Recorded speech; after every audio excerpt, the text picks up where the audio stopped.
And as oil prices continue to rise amid this escalating conflict, President Trump is expected to hold a news conference within the hour regarding the ongoing war in Iran.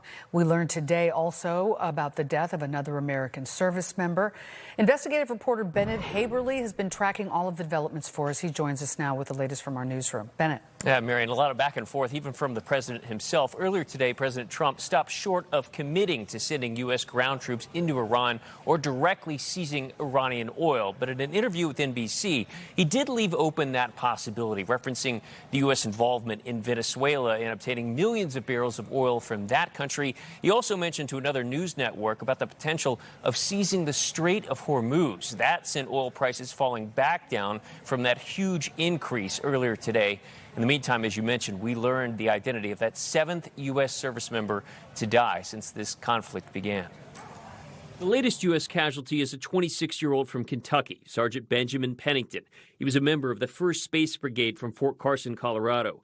He was seriously wounded back on March 1st in an attack by Iran on a U.S. base in Saudi Arabia. He died, the government says, before he was able to be transported to Germany.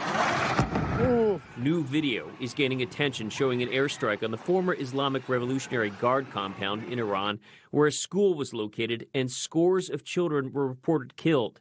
NBC News geolocated this video showing the strike, and experts told NBC the missile in the video appears to be a U.S. Tomahawk.